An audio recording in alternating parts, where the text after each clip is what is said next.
अंकित जी, हाँ सर।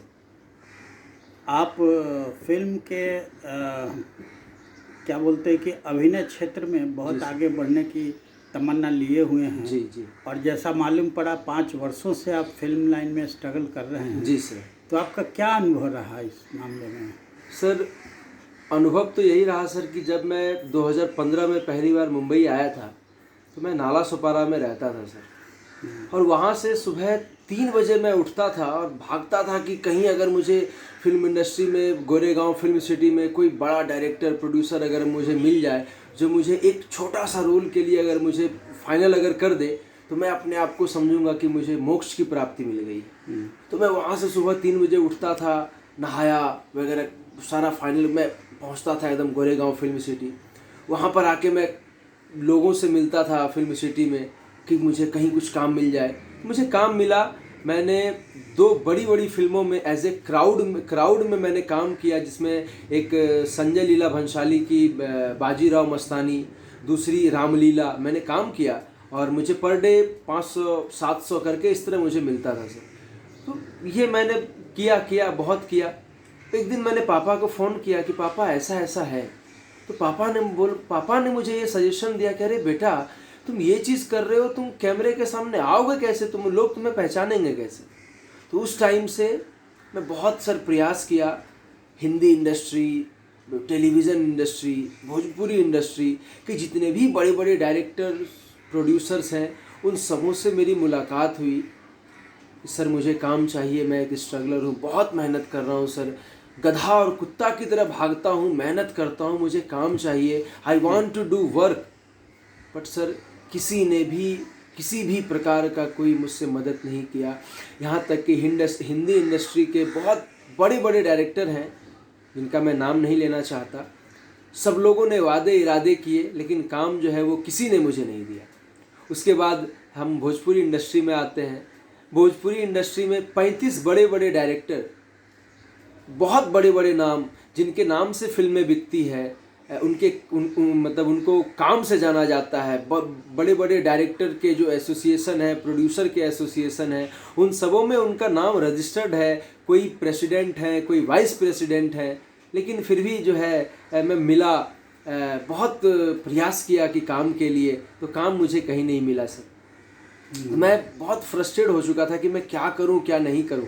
तो एक दिन मैं अपने रूम में, मैं चौल में रहता था, मैं एक दिन सोया हुआ था, टाइम 11:55 हो रहे थे रात के। तो एक बहुत बड़े भोजपुरी इंडस्ट्री के बहुत बड़े डायरेक्टर का मुझे कॉल आया।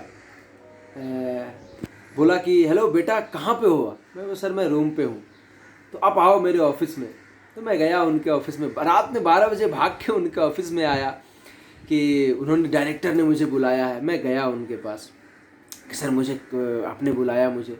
तो उन्होंने मुझे 3, 3.5, 4 घंटे उन्होंने मुझे अपने ऑफिस में बिठा के रखा, लेकिन काम मुझे काम नहीं मिला सर। अब मेरे जगह पे उन्होंने के गोस्वामी, एक बहुत बड़े एक्टर हैं हमारी हिंदी और भोजपुरी इंडस्ट्री के, उनको उन्होंने मेरे सामने फ़ोन किया, उनको बुलाया, उन्होंने काम दे दिया, लेकिन मुझे उन्होंने काम नहीं दिया। तो इसी तरह ये वाकया जो है इसी तरह चलता रहा, इंसिडेंट चलता रहा। बहुत बड़े बड़े डायरेक्टर भोजपुरी इंडस्ट्री के, कि कभी किसी ने पार्क एवेन्यू स्टूडियो में मुझे बुलाया, कभी किसी ने ऑडियो लैब में मुझे बुलाया, कभी किसी ने हीरा पन्ना मॉल में मुझे बुलाया, कभी किसी ने सिटी मॉल में, कभी इन्फिनिटी मॉल में। इसी तरह ये वाकया चलता रहा सर। आज 2015 से लेकर के 2019 तक मेरा ये वाकया चलता रहा। फ़ोन पे कंटिन्यूसली बात होती रही, लेकिन आज तक सर किसी ने भी मुझे वो जो एक सफलतम जो करियर होता है कि एक छोटा सा भी रोल अगर मिल जाए तो वो मेरे लिए मोक्ष की प्राप्ति वाली बात होगी, लेकिन वो किसी ने मुझे अभी तक वो फाइनल नहीं किया सर। और मैं बहुत फ्रस्ट्रेट हो चुका था। तब जाकर के मैं बहुत फ्रस्ट्रेट हो गया। और उसके बाद फिर मैंने कांटेक्ट बहुत किया सर। मैं अगर बताऊं तो साउथ इंडस्ट्री के राजा मौली जो डायरेक्टर है, उनसे लेकर के भोजपुरी के और भी जो अपने आप को बड़े डायरेक्टर कहते हैं, उन सबों से मेरी कांटेक्ट हुई, लेकिन किसी ने कुछ काम नहीं दिया। मैं फ्रस्ट्रेट होकर गांव चला गया, फिर मेहनत किया, रेगुलरली मैं कांटेक्ट में था। बड़े बड़े डायरेक्टर्स के कांटेक्ट में रहा कि सर कोई काम, लेकिन अभी तक मुझे किसी ने काम नहीं दिया। तो अब मेरा ये पैशन है, मैं ये चाहता हूँ कि मैं फिल्में करूँ, क्योंकि मुझे फिल्म करना है। ये मेरे पापा की ख्वाहिश थी।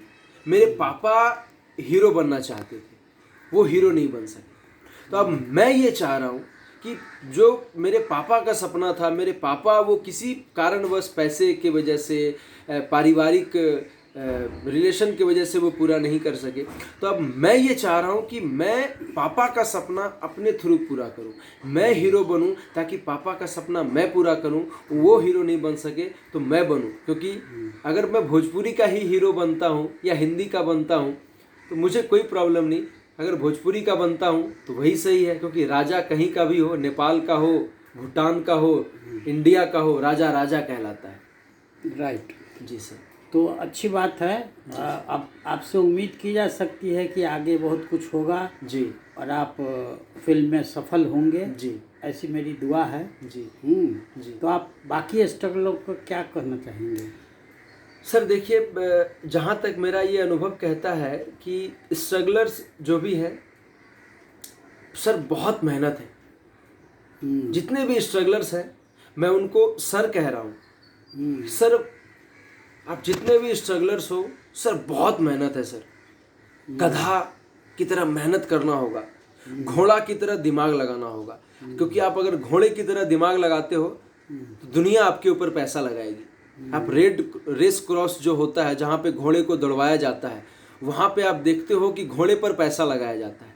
क्यों? क्योंकि घोड़ा दिमाग लगाता है। इसलिए सर बहुत मेहनत है, गधा की तरह मेहनत करना होगा, घोड़े की तरह दिमाग लगाना होगा, तभी दुनिया आप पर पैसा लगाएगी। तो आपको उम्मीद है कि आगे आप तरक्की करेंगे? सर ये मेरा, लोग कहते हैं कि ओवर कॉन्फिडेंस होना बुरी बात है, लेकिन मैं ये कहता हूँ कि अपने काम के प्रति अगर ओवर कॉन्फिडेंस हो तभी आप सफलता आपको मिल सकती है सर, अन्यथा आपको जीवन में कभी सफलता मिल सकेगी सर।